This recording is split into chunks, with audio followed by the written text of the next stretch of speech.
बंधु नमस्कार मु शुक्लाल माराणी मयूरभंज माटीर जड़े पु बारिपदारू भुवनेश्वर पदयात्रा आज 9 दिन में पहुँची नवम दिन में एवं मो सहित पदयात्रा सामिल अच्छा लक्ष्मीकांत बास्के टीके बादल मारांडी शंकर बास्के एवं रणजित मुर्मू एवं किरण मारांडी। बंधुगण आपण मैंने जानी मयूरभंज स्वास्थ्य सेवा विपर्यस्त हो पड़ी भुष्टी पड़ी 30 लाख लोक मात्र 514 जन डाक्तर अच्छा जहाँफल विभिन्न समय आम लोक मैंने बहुत हैरान होती टिके टिके कथार कटक एवं भुवनेश्वर को रेफर कर 108 एम्बुलेंस जो मैंने 108 एम्बुलेंस को कंटाक्ट कर एम्बुलेंस सेवा कहूँ आपण मैंने निज आड़ भड़ा करके आसतु एमती अनेक समस्या एमती अनेक प्रॉब्लम रही तेणु आमे चाहूँ आम लोक मैंने जमती रेफर न हुंतु से मयूरभंज ही गोटे बड़ मेडिकल कॉलेज एवं हॉस्पिटल तैयारी कर जाऊ जोटा कि आपण मैंने जानी all India institute of medical sciences AIIMS प्रतिष्ठा करागले आम लोक आउ कटक भुवनेश्वर को रेफर हेबे नहीं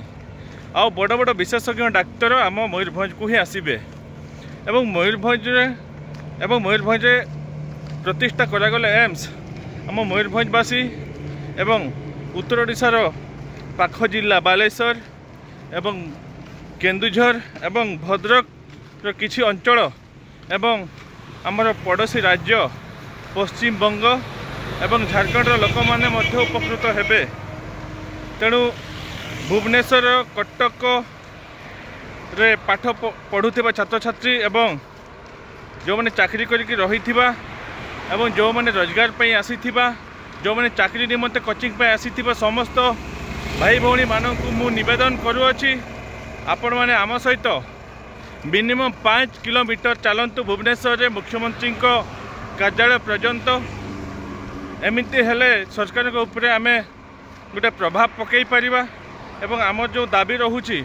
ए दाबी बहुत जल्दी शुणा आपण माने जानिथिबे जे ए लड़ाई आम समस्त लड़ाई आम एकार नुहे यही पदयात्रा केवल आम समस्त को सचेतन करने जागृत करने सरकार पाखरे प्रभाव पकईवाई आम पदयात्रा कलु एवं पदयात्रा द्वारा सरकार निश्चित भाव में आमर कथा शुणे बोली मोर आशा विश्वास अच्छी तेणु समस्त बंधुगण आपण को निवेदन कर आज आम कटक पाखापाखि पहुँचलु एवं आसंता काली भुवनेश्वर को प्रवेश करूँ आसंता काली भुवनेश्वर को प्रवेश कले 23 तारीख दिन आम मुख्यमंत्री को भेटू बोली आम आशा रखीचु। तो समस्त मयूरभंजवासी एवं आखपाख अंचल बालेश्वर किंबा केन्दुझर किंबा भुवनेश्वर रही आम उत्तर ओडिशार समस्त भाई भौणी मानक निवेदन करम सहित 5 किलोमीटर मिनिमम चलतु एवं आमर दाबी दृढ़ भाव में उपस्थापना करने मुख्यमंत्री निकट में यह ही आपण मान निवेदन करुँच। जय मयूरभंज।